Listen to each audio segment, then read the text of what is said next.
Boa noite. Estava com saudades de fazer a nossa live. Tive um período muito feliz, unindo uma experiência internacional, o congresso de um estágio na Bélgica, depois um congresso europeu, um momento com a minha família maravilhoso de uma viagem pela Europa. E hoje eu venho aqui compartilhar com vocês um pouco de tudo que aconteceu durante todo esse período.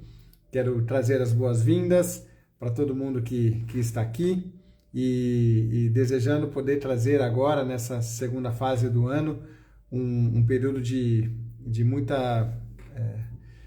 eu amo o termo esperança, né? Então, um período de muita esperança, porque para o casal que sofre de infertilidade, a busca pela esperança muitas vezes é pautada por respostas técnicas e por avanços que possam trazer maior chance de gravidez. Então, eu venho hoje tentar trazer cada vez mais um pouco de esperança com tudo aquilo que acontece. Quero desejar boa noite a todo mundo. A Carol ia entrar na live comigo hoje. Ela está super enrolada, ela precisou voltar para o FIVMed, talvez ela não consiga entrar. E eu liguei para ela agora e falei, Carol, fica tranquila. Eu vou seguindo com a live, vou trazendo conteúdos, vou tentar dividir, responder questões sobre possíveis assuntos que entrem, e aí vamos ver se a Carol vai conseguir entrar, se ela não vai conseguir entrar, para que nós possamos estar juntos e ela também trazer algumas atualizações, especialmente porque no Congresso Europeu são várias salas acontecendo ao mesmo tempo. Então, às vezes tem 5 aulas acontecendo ao mesmo tempo, e nós nos dividimos, eu fui em algumas, ela foi em outras, e nem que nós temos que fazer uma segunda live sobre esse assunto, até porque nossa, foram centenas de aulas durante três dias, né? Eram 5 aulas por período, então se eu tivesse que somar só o número de aulas que eu vi, pode colocar mais de 50 aulas aí nessa conta, fora as outras que também aconteceram. Então, qual que é o meu objetivo? Tentar trazer um pouco do que aconteceu durante essa vivência internacional e também abrir a possibilidade para possíveis dúvidas de vocês, conforme vocês tiverem. Eu só peço o favor para colocarem aqui nessa caixinha de perguntas para facilitar a minha dinâmica durante a live. Certo? Então, como tem bastante assunto, eu já vou entrar nos finalmente, né? Então, antes do Congresso Europeu, teve esse período que eu passei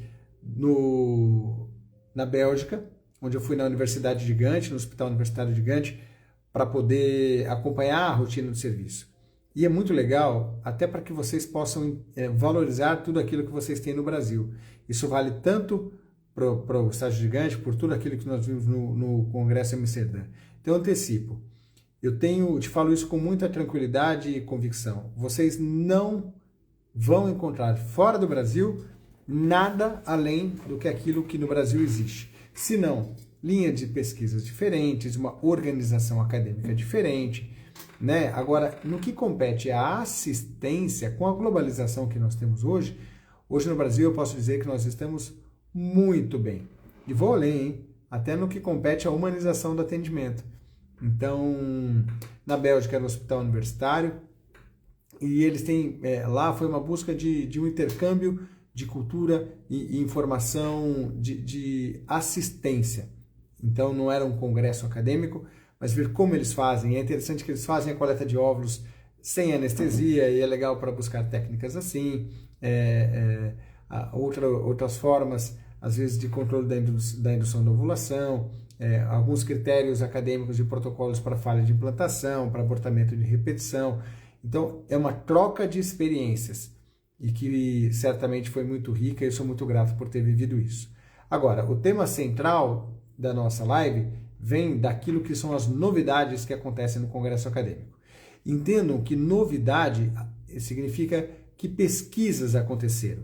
E às vezes uma pesquisa vem para reafirmar aquilo que nós já acreditávamos. Então vou dar um exemplo. Por exemplo, a primeira aula do Congresso foi uma aula sobre a necessidade ou não de usar progesterona para quando a mulher engravida, naturalmente, para diminuir o risco de aborto.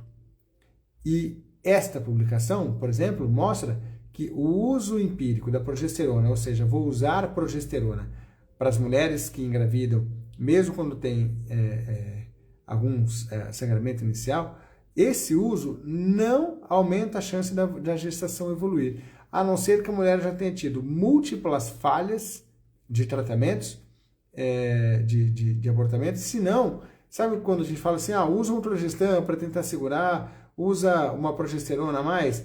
Muitas vezes nós estamos usando mais como um placebo para falar que nós estamos fazendo alguma coisa do que achar que a progesterona resolve muito sobre o risco de uma nova perda. E aí, essa foi a primeira aula do Congresso, então, primeira afirmação do Congresso. Se você é gestante, não adianta ficar usando progesterona no início da gestação, achando que essa estratégia vai diminuir o seu risco de aborto. Ponto.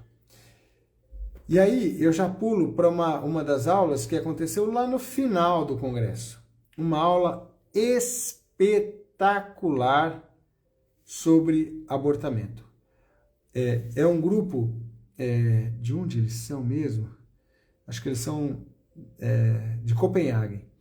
Então, eles estão fazendo uma pesquisa, que eu espero que seja publicada em breve, ela trouxe resultados preliminares, que está buscando de onde vêm as causas de abortamento. Só que nós estamos numa era de novidades. Então, quando você vai estudar as causas de abortamento, são múltiplas causas que podem ocasionar isso, mas pode colocar múltiplas causas que podem acontecer. Então, antigamente, e esse antigamente coloca aí quase que hoje, quando eu olho para o lado é porque eu estou vendo alguns slides que eu tenho aqui, eu fui organizar os slides, eu tenho mais de 500 slides do Congresso. Eu quero achar esse slide que eu quero mostrar para vocês. Mas quando hoje, o que se fala? Se fala muito em trombofilia, né, para prevenção de risco de abortamento, e questões imunológicas. Mas quando ela coloca essa abertura, achei o slide, ó. Olha que interessante. Vou ver se eu consigo mostrar para vocês. Como é que eu viro minha câmera? Achei. Olha que legal. Então, esse é um estudo que eles estão fazendo. Então, quando você tem um casal que teve um abortamento, eu vou entrar em causas genéticas, e aqui é a forma como eles estão avaliando. Então, marcadores genéticos e cromossômicos. Depois vem biomarcadores sanguíneos. Então, a proteômica de plasma, metabolômica de plasma, e os exames clínicos. Aí vem as características do feto, do anátomo patológico. Depois vem avaliação uterina de causas de abortos, onde o ultrassom 3D cada vez mais tem sido valorizado. O que eu tanto vou falar para vocês do que compete ao microbioma, que são os exames para avaliação da flora endometrial e da flora vaginal. A parte masculina, a parte seminal, então a contagem e a fragmentação de DNA espermático. Avaliação de exames urinários para tentar entender se existe alguma questão infecciosa ou algumas questões ambientais. Questões endócrinas para ver se existe ovários policísticos, diabetes, alterações na tireoide. Hábitos e vícios como tabagismo, alcoolismo, práticas de exercício, questões de drogadição, qualidade do sono. Depois, avaliação do histórico clínico desse casal, para deixar eu melhorar o foco, do histórico clínico desse casal, avaliação do estado mental dos pacientes que sofreram abortamento como consequência. Vão pegar as questões profissionais e compilar tudo isso. Então, eles estão fazendo isso para vários casos de abortamento, para tentar atribuir a relação de causa de aborto. Então, é uma coisa tão ampla. Deixa eu voltar para mim. Uma coisa tão ampla que vai... e ela colocou um slide no começo do congresso que foi tão legal. Eu começo por essa publicação, a live, exatamente para quem esteja aqui. Talvez muitas de vocês já passaram por algum abortamento. E o que acontece? Até ontem, ou até hoje, quando você tem um aborto, um único aborto, quando você vai procurar ajuda, a questão é assim, não, acontece, um abortamento é comum, é normal, eu dei a palavra normal para aborto, então, mas é comum, tenta de novo e vê o que acontece. E a era do simplesmente tenta de novo sem investigação está acabando. Por quê? Porque o perfil da população está mudando na busca por informações. Então, o que nós precisamos? Ampliar a nossa capacidade de diagnóstico. E um dos pontos importantes que está sendo trabalhados é você ter o diferencial para saber se o produto de aborto, se o abortamento é geneticamente normal ou não. E aí eu quero voltar no outro slide, porque esse outro estudo aqui, ele foi comentado em várias aulas, ele foi referência em várias aulas. Não é um estudo novo, não é um estudo que foi publicado pela primeira vez nesse congresso, já é um estudo antigo, mas ele responde algo muito importante. Vou virar de novo. Então, o que acontece? Quando ocorre um abortamento, você faz o estudo genético do aborto. Se o produto do aborto, se o embrião era geneticamente normal, o risco de uma nova perda aumenta significativamente. Se o embrião era geneticamente alterado, o risco de uma nova perda se mantém. Então, durante o diagnóstico dos abortamentos, é muito importante, não é muito importante, mas quando é possível, porque às vezes não dá para fazer o diagnóstico genético do embrião, você consegue dissociar se você tem uma causa materna ou uma causa fetal. E assim você faz todo o direcionamento de investigação, porque se o embrião for geneticamente normal, ou seja, o bebê era geneticamente perfeito, eu preciso ir atrás de alguma variável materna que possa ter ocasionado isso. Se o embrião era geneticamente alterado, eu preciso ir atrás de possíveis causas para explicar a genética alterada do embrião, seja a idade da mulher ou, às vezes, uma questão relacionada ao sêmen. Pronto. Então, falei o que eu queria falar em relação ao abortamento. Ainda em linha com esse tema, que refere a abortamento e falha de implantação, um dos temas que também foi muito abordado foi em relação a diagnósticos de endometrite e avaliações de flora. Então, isso foi tema de algumas aulas no plural durante o congresso. O que ocorre? A endometrite é um diagnóstico diferencial para se buscar quando ocorre falha de implantação e abortamentos. Agora, qual que é a dificuldade? Fazer o diagnóstico da endometrite. Deixa eu ver aqui. Achei o slide. Dei sorte. Porque, assim, como que eu faço o diagnóstico da endometrite? Nós temos, hoje como padrão, a imunohistoquímica. Então, se eu tenho a presença de plasmócitos na endometrite, eu consigo, eu uso como critério diagnóstico para falar que tem uma infecção. Só que qual que é o problema? O plasmócito é uma célula de defesa, não é o germe. Então, eu vejo a célula de defesa e acho que este endométrio tem uma infecção porque as células de defesa estão lá. Então, se vocês percebem que é uma forma indireta, e não existe um critério padrão para todas as referências de quantos plasmócitos eu preciso ter para poder fechar esse critério diagnóstico. Então, o que ela colocou nessa aula? Que além da presença do plasmócito, deixa eu mudar o slide, eu preciso ter alguma alteração na arquitetura estromal feito no resultado da histologia. E foi legal que quando eu vi essa aula, eu já tirei essa foto desse slide e já mandei para uma colega patologista que nós gostamos muito, para poder avaliar. Opa! Quase derrubei a live aqui, apertei o botão errado. Então, o que é o mais importante no que compete a endometrite? Fazer o diagnóstico. E depois ela também coloca algumas possibilidades, e eu achei muito legal compartilhar isso com vocês, sobre aqui, ó, a forma de tratamento. Me dá um segundo. Aqui, tratamento. Olha que legal esse outro slide aqui, ó. Eu vi que passaram umas perguntas aqui, eu já vou responder, tá? Microbioma é diferente de infecção. Olha que interessante esse slide aqui, ó. Nós vamos aqui. Então, o que acontece? Às vezes, quando você não tem um plasmócito não quer dizer que tem uma infecção, mas você pode ter uma alteração da flora. E é por isso que eu venho falando insistentemente da busca do estudo de flora, a busca do estudo de flora, que eu faço aqui no meu consultório com o meu microscópio, que fica aqui do lado. Existem outras formas genéticas de fazer isso. E eu percebo isso, assim, agora não só na teoria, mas na prática, como vem mudando meus resultados quando eu faço a triagem do estudo de flora das pacientes para poder transferir o embrião quando eu tenho uma flora rica em lactobacilo. Até o ano passado, nós achávamos que a flora do endométrio poderia ser diferente da flora da vagina. Mas esse ano, com as publicações mais recentes, nós vimos que a flora vaginal é compatível e é equivalente à flora do endométrio. E isso é um dado muito importante, porque eu não preciso fazer uma biópsia para estudar a flora. Eu preciso fazer uma biópsia para estudar endometrite. Então, endometrite é diferente de microbioma.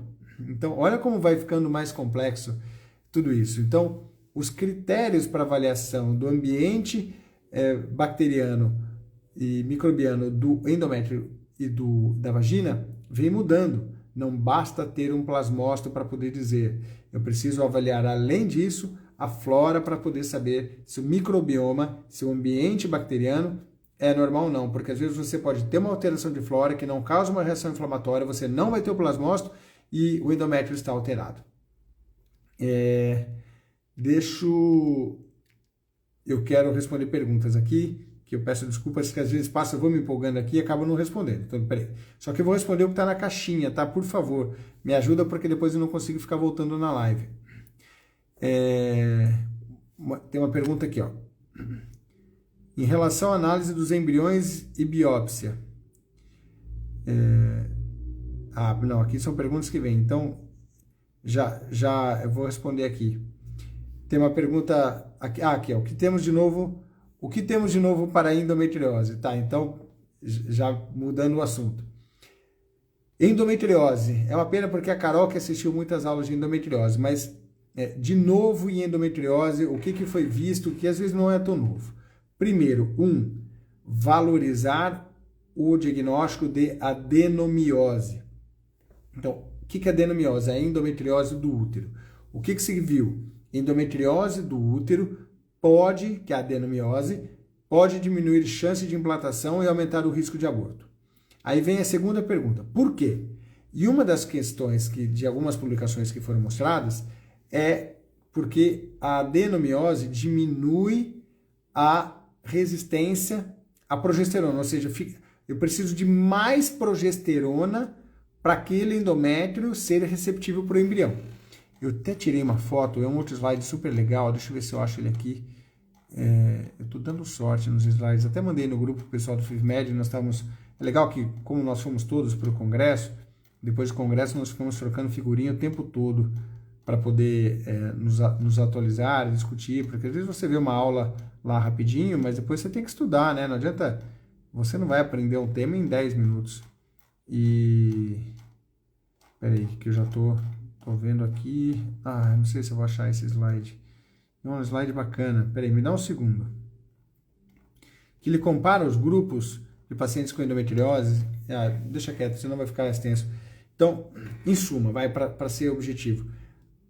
Tem que fazer diagnóstico de adenomiose, valoriza a adenomiose para poder saber se você tem alguma questão ou não, para aumentar a sua chance de gravidez. E nos casos de adenomiose, importante aumentar os níveis de progesterona para que fiquem em níveis bem mais elevados, para isso aumentar a sua chance de gravidez e boa evolução. Então, esse é o primeiro ponto sobre endometriose. Segundo ponto da endometriose, é um outro trabalho. Endometriose diminui a qualidade dos óvulos? Essa era a pergunta do trabalho. Resposta, não. Então, a endometriose não, nesta publicação, porque essa é uma dúvida acadêmica bastante importante, a endometriose nesta publicação mostrou que não houve diferença na qualidade dos óvulos. Opa, peraí, Carol, tô vendo que Carol entrou aqui, será que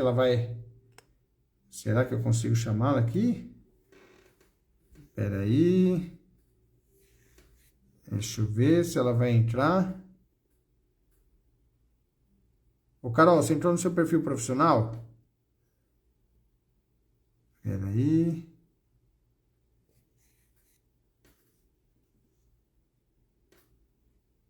Doutora...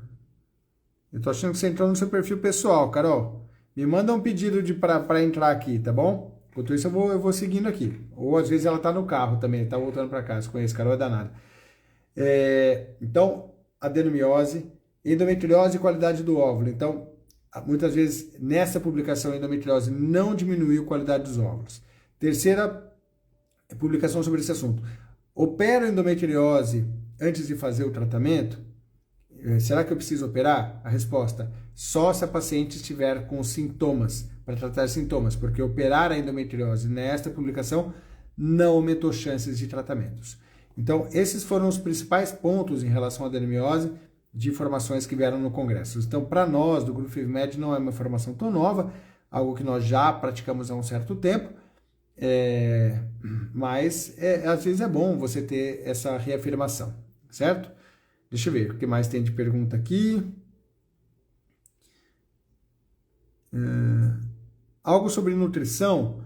Puxa vida, vocês não acreditam. Ia ter uma palestra sobre obesidade, não sobre nutrição específica, mas ia ser a última palestra do congresso sobre obesidade. E aí teve uma ameaça de bomba no congresso. E aí o prédio foi evacuado, essa aula não aconteceu, talvez eles façam uma gravação, então teria alguma coisa sobre obesidade, infertilidade, não especificamente sobre nutrição, mas a aula acabou não acontecendo. E aí eu faço o convite, eu não sei se tiver alguma nutricionista, alguma psicóloga, alguma acupunturista, algum médico que trabalha com medicina integrativa, no dia 3 de agosto nós faremos um simpósio interdisciplinar, o FIVMEDSTAR, está sendo um sucesso. Eu imaginei que para esse simpósio nós teríamos mais ou menos 40 pessoas, nós já estamos com 100 inscritos, precisamos mudar o local e ainda tem 30 vagas para o simpósio. Então, se você que está aqui, entra no site do FIVMED, vai ter o link de inscrição, então faço aqui o convite para quem desejar. Vamos ver se tem alguma outra pergunta. Alguma sobre nutrição, que temos para endometriose. Aqui, ó, o que tem de novo em falha de implantação? Sabe que teve uma aula de questões imunológicas sobre falha de implantação. Eu queria muito que a Carol que esteve aqui nessa aula, para poder discutir algumas questões imunológicas e métodos, então foi uma aula de um japonês. Mas não teve esse ano nenhuma aula específica sobre falha de implantação, porque sempre é um tema que vem. Teve aula sobre abortamentos, sobre questões imunológicas e terapias imunológicas, mas a busca sobre falha de implantação não teve uma aula específica sobre isso, tá? Então, sem grandes novidades sobre esse assunto, porque quando você fala falha de implantação, você abre o leque. Você vai falar sobre endometriose, você vai falar sobre questões imunológicas, vai falar sobre avaliação de flora, então você vai sobre cada um dos temas, estudo genético embrionário. Então as aulas foram específicas sobre cada um desses temas e não abertamente sobre falha de implantação. Doutor, endometriose prejudica a implantação? Só se você tiver adenomiose. No contrário, não prejudica a implantação. Bom, vamos lá. Vou falar um pouquinho de ovo doação. Nossa, tiveram umas aulas de ovo doação, foram tão legais, especialmente com foco na receptora. Então, uma das aulas foi, eu estava tão, sabe aquela aula depois do almoço, eu estava meio cansado, e a aula era sobre contar para a criança sobre a sua origem. Então, abrir a identidade do doador, abrir a identidade quando é doador de sêmen, ou a identidade da doadora quando é doação de óvulos. Eu estava lá, falei, poxa, isso não se aplica no Brasil, eu estava meio, até um pouco desatento. Mas de repente começou a falar, era um cara, sei lá, deve ter uns 36 anos, que é filho por sêmen de doador. E na época não se podia nem falar sobre tratamento, mas foi incrível. E depois foi um pai que tem filho por sêmen de doador falar sobre isso. E depois foi uma mulher de Portugal para falar sobre isso. Foi uma das melhores aulas do congresso. Porque foram testemunhos, assim, falando da importância da abertura para que a criança saiba sobre a sua origem. Então, mostrando que a relação parental vai muito bem quando você fala, Foi reforçado que, se for falar, tem que falar no período da infância, porque se a criança, se a pessoa descobre de repente na vida adulta, pode gerar alguma sensação de traição dessa informação, o porquê que eu não soube disso antes, sabe? Então, e que geralmente as crianças que sabem têm uma boa evolução. Então foi demais. Uma outra aula foi sobre a humanização do atendimento de casais para ovo-recepção.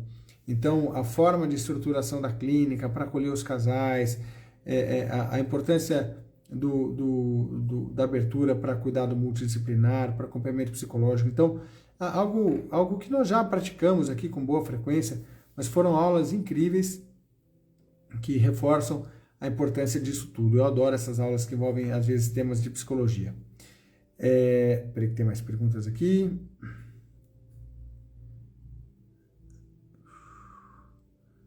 Olha só, eu vou usar essa pergunta aqui, então, tentar trazer perguntas e dentro das perguntas eu trago atualizações. Então, aborto de repetição, 3 vezes, histeroscopia com imunistoquímico com alteração de plasmócitos e NK. Então, tá vendo? Então, é um caso onde você tem plasmócito, ou seja, tem critério diagnóstico para endometriite crônica e células NK. Essas células NK, eu só valorizo o aumento do intralípide para todo mundo, usando como base no congresso. Está fora do ar. Ué, vocês estão me ouvindo ainda? Será que falhou?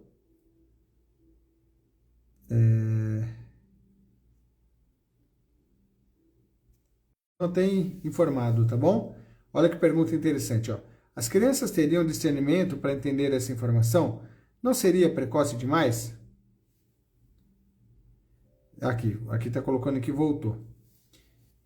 Então, eu não sei em que fase parou, eu vou continuar. Então, as crianças teriam discernimento para entender essa informação? Está falando sobre o disclosure, né? De contar para a criança sobre tudo isso. É assim, a criança, ela não precisa do discernimento, esses são os argumentos. A criança só precisa saber, porque para ela é o pai, é a mãe, isso não muda nada, a relação vira verdade, e ele contou, ele estava contando como ele contou para o filho dele, né? Que ele era o pai por semente de doador. Ele falou, filho, então, contou a história, e o filho, tá, que mais? Alguma coisa mais que eu tenho que saber? Não, então tá bom, deixa eu brincar. Entende? Então, a naturalidade, a forma como se conta. Você não vai sentar com uma criança e falar, filho, eu preciso ter uma conversa séria com você. Não é assim. Você vai usar formas lúdicas. Teve até um livro, eu postei, tá lá no meu feed, um livro português de Portugal para contar para criança. Você vai usar apoio psicológico. No Brasil tem 2 livros que falam sobre isso também, da Lula e Meu Jardim Arco-Íris, são 2 autoras que também te ajudam. Então, a forma como você vai contar, não é que você vai criar um terrorismo para contar, a ponto de ter que criar a possibilidade de discernimento, mas você vai usar uma forma mais lúdica para poder contar. Contou com quantos anos? Geralmente, aí eu vou usar temas do congresso do ano passado, de trabalhos de psicologia para falar. Normalmente, começa a se pensar em contar de 3 a 7 anos de idade das crianças. Seria a melhor idade para você pensar em contar isso para as crianças, tá bom? Boa. Vamos lá, tem bastante informação. Então, eu falei de endometriose, eu falei de ovo-recepção, eu falei de alteração de flora, falei de abortamento, falei do uso da progesterona. Nossa, teve uma aula espetacular para fazer diagnósticos embrionários. Eles estão fazendo, aí é novidade para o futuro, quem sabe um dia. Eu vou mostrar alguns vídeos para vocês aqui, ó. Deixa eu ver se eu consigo mostrar. Onde eles fazem, olha essa fotografia aqui, ó. Então, o que eles estão fazendo? Olha essas fotografias de embriões. Então, eles usam técnicas de iluminação para poder fazer diagnósticos embrionários. Peraí, deixa eu tirar daqui, porque às vezes no meio aqui tem foto da viagem também. Então, e aqui, ó, por exemplo, usando essas técnicas para poder fazer com cores, esse daqui é um embrião geneticamente normal, esse daqui é um embrião geneticamente alterado. Então, o futuro, isso... Aqui eu estou filmando a aula, né? mas eles estão buscando, né, usar técnicas não invasivas para poder fazer diagnósticos do embrião. Olha só essas fotos que lindas, né, de formas embrionárias, aqui mostrando a queratina humana, aqui uma similaridade, né, embriões de ratos e embriões humanos. Aqui são linhas de queratina que fazem a proteção do embrião para o seu desenvolvimento. Olha essa foto aqui dos espíndolos celulares, está vendo? A divisão aqui são, na meiose, divisão celular, aqui são as cadeias de DNA da metáfase, para que haja a divisão da genética embrionária, para tentar predizer maior ou menor risco de alteração genética dos embriões. Então, essa é uma aula futurista. Olha essa foto que linda do embrião. Essa é uma aula futurista para tentar trazer novas formas. Olha aqui, acho que isso daqui é um vídeo, deixa eu ver se vai passar. Novas formas de fazer diagnósticos embrionários. Olha só, olha lá. Olha lá, olha que demais. A secreção cromossômica do embrião. Espetacular essa aula. Essa aula é daquelas que eu fiquei vidrado olhando. Aqui sou eu, aqui já não tem mais nada a ver. Deixa eu voltar para mim. Pronto. Vamos ver. Mais dúvidas, perguntas. Enquanto endometriose crônica tem tratamento? Sim, tem tratamento. O tratamento é com antibiótico, né? Então e aí também se falou sobre o uso de lactobacilo via vaginal. Eu não sou um defensor do uso de lactobacilos, mas estavam tentando trazer alguma evidência mostrando que o uso de lactobacilos pode ser favorável. Mas eu não defendo isso, não. Acho que você tem que fazer o diagnóstico correto de microbioma da flora vaginal, tratar com antibiótico para depois poder ter alguma evolução, tá? Que mais? Nossa, quanto slide! Foi demais. Teve uma aula sobre rejuvenescimento ovariano. Sabe essas técnicas que estão na moda? PRP, uso de células-tronco. E aí eles mostraram, falaram, olha, ainda não é, embora seja uma promessa, mas ainda a entrega disso não é a ponto de fazer acreditar que nós somos capazes de reverter o impacto da idade no ovário. Então, não foi um estudo tão promissor. Teve uma aula de Ovarian Aging, ou seja, envelhecimento ovariano. E aí, nessa aula, falou-se sobre os diferentes tipos de FSH, e isso foi legal pra caramba. Eu não sabia disso, é novo. Que a mulher, ela produz, ao longo da sua vida, 2 tipos diferentes de FSH. Estou falando do seu corpo. E que na idade mais avançada, o FSH produzido pela sua hipófise tem uma eficácia diferente no ovário. Então, tem uma menor performance ovariana. Logo, na escolha do FSH, você tem que valorizar. Eu estou falando da indução da ovulação. Talvez essa seja uma forma de critério para saber qual remédio que você vai escolher. Tá certo que era uma aula patrocinada da indústria farmacêutica, tem que ter muito cuidado para poder chegar a isso como uma verdade perfeita, mas é interessante, é um dado novo que nós não sabíamos. E eu acho que os principais temas de novidades, eu acho que eu consegui trazer para vocês. O uso de filgrastim para quem tem células NK baixa é indicado? Então, olha o cuidado. Para quem tem células NK baixas, você, em hipótese alguma, pode usar o granuloquina ou o filgrastim. Por quê? Porque quem tem células NK baixa, teoricamente, precisa de um estímulo para aumentar um pouco as células NK, o que pode ser, por exemplo, através da injúria. Você vai utilizar para quem tem células NK elevadas. Qual é o ponto de corte para dizer que é elevada? Há quem diga 8, há quem diga 10. Acima de 8 ou acima de 10, você considera as células NK elevadas, desde que a biópsia tenha sido feita na fase correta do ciclo, normalmente 5 ou 6 dias depois da ovulação, ou no 5 ou 6º dia depois do uso da progesterona. Então, até isso a biópsia tem diferentes fases do ciclo, vão dar diferentes formas diagnósticas. A mulher que faz a biópsia muito perto da menstruação vai ter células NK altíssimas, 30%, 40% de células NK. Mas por quê? Porque está perto da menstruação. Então, tomem cuidado para saber se a técnica de realização do exame foi corretamente aplicada. Certo? Progesterona alterada. Ah, boa pergunta. Progesterona alterada influencia na transferência? Muito, muito. Cada vez mais eu acredito nisso. Então, teve trabalho também falando isso. Chance de gravidez com progesterona alta ou progesterona baixa. Mas, vamos supor que você transferiu o seu embrião e a progesterona estava baixa, ok? Abaixo de 10. Eu uso outro ponto de corte, eu não uso 10 como ponto de corte. Eu particularmente gosto da progesterona mais alta ainda, mais que 13 é o mínimo para mim. Mas tá bom. Então você transferiu, a sua progesterona estava baixa, 5, 6 de progesterona. Se você fizer o resgate de forma correta, se você subir depois da transferência da sua progesterona, as chances de gravidez são tão boas quanto se a sua progesterona estivesse alta. Então não se desespere se a sua progesterona estiver baixa quando você transferiu. Ainda dá tempo de fazer o resgate e buscar boas chances de gravidez. Falo isso academicamente, falo isso também por bastante experiência com os nossos pacientes aqui. Na fase lútea, fase imunohistoquímico, é isso mesmo, na fase lútea inicial, por volta do 5º, 6º dia, na fase em que o embrião seria transferido. Quais critérios de progesterona boa? Acadêmico, 10.4. 10.4 e há quem use 9.6. Isso é o critério acadêmico, é o mais correto academicamente falando. No meu critério tem que estar acima de 3. Não só no meu, mas eu converso muito com o Dr. Braguete sobre isso, então é o critério que nós mais ou menos utilizamos.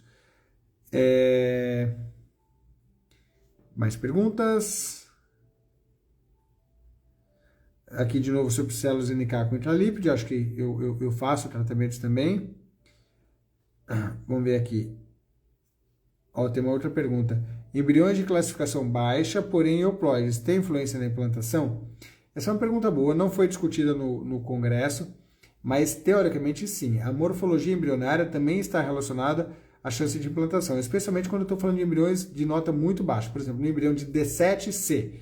Então, a chance de implantação depende da genética do embrião, mas também depende da sua morfocinética, do seu número de mitocôndrias, capacidade de divisão celular. Ele pode ser geneticamente normal, mas tem uma menor chance de capacidade de divisão celular. Isso pode comprometer a chance de gravidez, mas não quer dizer que ele não vai engravidar. Lá na Bélgica, eles nem levam cultivo até D7. Aí eu mostrei os meus dados para eles de taxa de gravidez com embriões de D7. Então, eu sou um defensor. Acredite sempre nos seus embriões.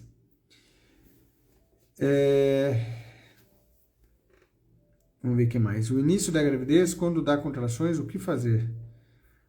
Também não foi muito abordado no congresso, mas assim, o útero sempre contrai, né? O útero está em constante movimento de contração. Então isso não quer dizer que é um problema, especialmente no início da gravidez, quando não tem vínculo com nenhum sangramento. Então eu não vejo as contrações uterinas com esse problema. Teve uma aula de adenomiose e contratilidade uterina, porque a adenomiose poderia diminuir ou aumentar contrações uterinas. Uma aula para falar sobre o uso de antiespasmódico na transferência embrionária para tentar diminuir contrações uterinas, e não teve tanta diferença nesse artigo. Não estou falando que não funciona, mas para esse artigo não funcionou o uso de antiespasmódico no momento da transferência. Então, não acho que esse seja um dos principais pontos, não. Certo? Acho que eu falei bastante, hein? Acho que eu falei bastante. Aí teve uma aula de legislação, deixa eu correr aqui os slides de novo. E eu acho que é isso. Falou-se bastante sobre o estudo genético do produto de aborto, reforçando aquilo que eu já falei, outras aulas sobre esse assunto. Eu vi várias aulas de microbioma, né? Então, aquilo que eu já reforcei aqui com vocês algumas vezes. Nossa, essa história é engraçada, contar um caos. Oi, Lúcia, tudo bem? Contar um caos. Eu estava lá, eu queria muito ver a aula de microbioma, né? Eu estava no meio da segunda aula, seriam 5, quando falaram que tinha uma bomba no prédio. E aí eu falei, eu não vou sair daqui. Já tinha um pessoal saindo. Falei, eu não vou sair daqui. Eu fiquei lá até ter uma posição oficial. Minha esposa quer me matar porque eu não saí da sala, porque eu não saí correndo. Aí eu esperei, aí no intervalo da segunda para a terceira aula, perguntaram lá para os palestrantes, falaram, olha, alguém está sabendo alguma coisa? Estão falando de bomba no prédio. Aí a coordenação ficou batendo cabeça, não falaram nada e deram início para a próxima aula. Aí eu continuei na próxima aula, não saí do prédio. Aí só via o pessoal saindo daquele movimento, você ficava antenado, morrendo de medo, mas querendo assistir a aula. Eu vou falar, viu? Cada coisa. Mas só um caos aqui para descontrair. Boa noite, doutor. Fale sobre PRP em mulheres com climatério para reativação dos ovários, que é o que eu falei há pouco de rejuvenescimento ovariano, técnicas de rejuvenescimento ovariano não comprovadas ainda. O uso de PRP intraovariano não foi comprovado. Em 2018, quando eu estava em Nova York, eles faziam uma pesquisa sobre PRP intraovariano, eu vi vários casos de PRP intraovariano sem resultado. Eu ainda acho que é só uma promessa, tentando ser eficaz, mas eu particularmente não acredito no PRP intraovariano como método de rejuvenescimento. A insulina alterada pode afetar a implantação? Teoricamente, sim. Não só a insulina, mas todo o conjunto. Se a insulina está alterada, tem uma condição metabólica alterada e essa condição metabólica, sim, pode alterar.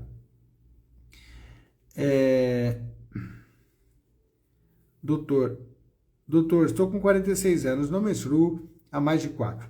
É possível engravidar com doação de óvulos? Sim. Espermatozoide morido? Sim. Então, é possível, não quer dizer que vai. Tem que estudar, ver a condição do útero, tudo isso, mas, teoricamente, mesmo na menopausa, é possível conseguir uma gravidez. Alguma informação sobre nutrição antes e depois da transferência? A aula que ia ter de questões metabólicas cancelou por conta da ameaça de bomba, mas não teve nenhuma aula específica sobre isso. Perguntaram aqui, taxas de gravidez com embrião em D7. A nossa taxa de gravidez, se eu não me engano, é aproximadamente 25% com embriões em D7, embora a nossa taxa de gravidez com embriões de D5 e D6 seja bem maior, de 65%. Poxa, 25% é uma chance razoável para conversar, porque tem muita gente que descarta, nem leva os embriões para D7. Eu tenho várias criancinhas de D7 que vêm aqui me visitar, então eu super sustento a importância. Vou agendar uma consulta. Eu aguardo ansiosamente para poder te ajudar. Eu acho que eu respondi todas, hein? Então, aí aqui falando sobre o uso de atosiban, o uso do atosiban é o que eu disse, que não tem tanta evidência, não levaram, fizeram um estudo com atosiban, só que esse estudo era transferência de embriões congelados com ciclo artificial. Então, em ciclo artificial, com embriões congelados, o atosiban não ajudou muito. Quando que acham que o atosiban pode ajudar? Em transferência a fresco, quando você coleta os óvulos e transfere no mesmo ciclo. Nesses casos, possivelmente o atosiban tem algum potencial. Há resultados comprovados que o PRP traz resultado para quem tem endométrio fino e não espesso com medicamentos? Então, assim, há evidência sim. Então, para endométrio, o PRP tem evidências. Resolve? Não quer dizer que resolve. Eu já fiz PRP em algumas pacientes, tenho alguma experiência com PRP. Para endométrio, sim. Para o ovário, não. Eu acho que eu falei bastante, hein? Então, obviamente, eu fico à disposição de vocês. Para alguma dúvida, tentem me mandar no direct. Deixa eu ver se eu estou vendo algum outro slide aqui interessante. Aqui entra nessas diversas aulas de microbioma. Uma pena a Carol não ter conseguido entrar conosco hoje. Ela viu algumas aulas interessantes também, mas eu peço para ela postar lá no stories dela, tá bom?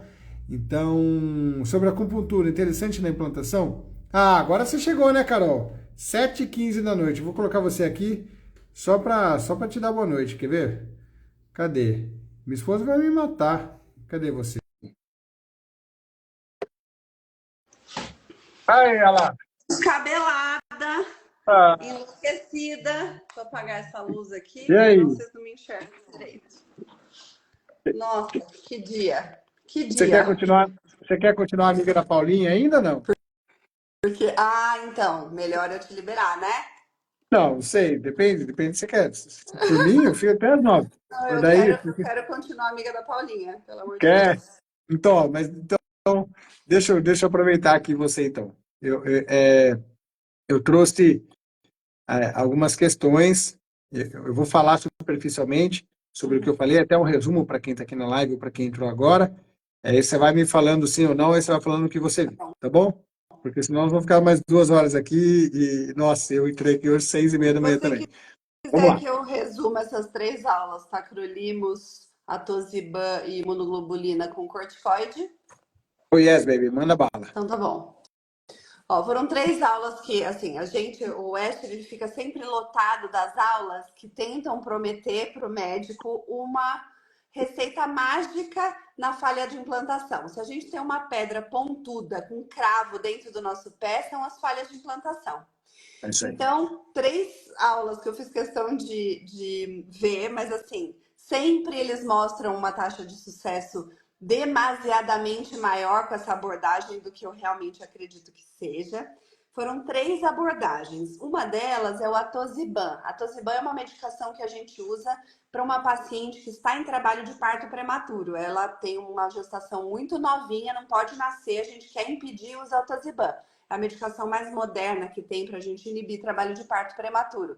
Será que nas pacientes que têm o útero irritadiço, a gente não teria benefício de fazer essa medicação durante a transferência, que é um momento que a gente irrita um pouquinho o útero, limpa o útero, passa o catéter? Será que isso não poderia atrapalhar a taxa de implantação de uma paciente que tem aumento desse peristaltismo? Então, o atosiban fez principalmente nas pacientes que tiveram, eles mediram essa contratilidade, eles mediram por ultrassom. Então, quem tinha essa contratilidade aumentada teve uma taxa de gravidez de 51% e usando o atosiban, e quem não usou o atosiban tendo a contratilidade teve 40% de taxa de gravidez. Então, esse eu gostei mais porque não foi um número surreal, não aumentou 200% a taxa de gravidez. Então, é uma medicação que não é de alto custo, mas que precisa ter muito cuidado para indicar, porque Critério senão para fica indicação. parecendo para o paciente que a gente está descobrindo a América, quando não é isso. A falha de implantação é uma entidade difícil, né? Que a gente precisa tomar cuidado. Teve uma aula, Carol, que foi sobre o uso do atosiban em não medir a contratilidade, a contração uterina, mas o uso de atosiban em todas as transferências de descongelamento. Então, ciclo de descongelamento artificial, ciclo artificial, a atosiban ajuda ou não ajuda? Dividiu 2 grupos, certo? Igual. Aí ela terminou a aula, aí abre para pergunta. E aí foi um dos caras mais estudiosos sobre a atosiban, estava na plateia. O cara foi lá e entrou lá, falou: olha, para o uso da atosiban, e aí bem o que você está falando, para pensar em usar a atosiban, na grande maioria das vezes, nós vamos pensar em usar a atosiban em pacientes com transferência a fresco, porque o processo de indução da ovulação pode mudar a contratilidade uterina, ou às vezes uma transferência de ciclo natural para quem tem aumento da contração uterina. É que fica o estudo, e aí entra isso, né? A dificuldade que tem para você fazer um diagnóstico de aumento de contração uterina por ultrassom pelos métodos que assim tem. Aqui fica fácil falar com a Carol, que é a nossa super estudiosa de ultrassom e sabe fazer isso, Isso vê mas isso, né? Não é você fácil. precisa acelerar o vídeo do ultrassom para poder fazer essa frequência. Então, só que o que a gente vê na prática do dia a dia é o uso empírico. Tem uma falha de implantação, vou usar e ver o que acontece, né? Então, essa é a grande dificuldade, às vezes, para você sair do mundo acadêmico e vir para o mundo real, né? Sim, exatamente. Bom, outro trabalho que eu achei interessante é porque existe uma explicação pela qual o embrião não implanta, que é chamado de uma rejeição imunológica. Então, Boa. A que do tal japonês usar lá, né? Oi? Do A aula japonês, do isso. japonês? Uma rejeição Boa. imunológica. Que tal usar, então, um imunossupressor para quem tem uma rejeição imunológica? O nome da droga que esse japonês estuda desde o começo da vida dele, todos os trabalhos que tem publicação dessa medicação chamada tacrolimus é desse cara, desse Boa. japonês. E aí ele mostrou uma melhora da taxa de gravidez de 36% do grupo que não usou para 67% no grupo que usou. Aí eu acho demais. Não quer dizer que a gente não tem que usar. É uma medicação que não é de alto custo, é uma medicação via oral, que não dá efeito colateral, mas que precisa. O problema dela é que ele usou essa medicação nas pacientes que fizeram uma medição muito difícil, que é a conversão do T-helper 1 em T-helper 2, porque essa é uma reação muito importante da implantação. E quando essa transformação está patológica, essa paciente tem mais chance de ter essa rejeição imunológica. Aí nessa paciente ele deu. Então, eu achei interessante porque foi nessa paciente, não usar para todo mundo, não na falha de implantação. Às vezes a falha de implantação é por adenomiose, é por alteração genética do bebê. Se você medir nessa falha de Perfeito, implantação, não vai melhorar. Né? Então, perfeito. nessa, só que é muito difícil medir isso. Existem, assim, que eu conheço dois laboratórios que fazem, um em São Paulo, um aqui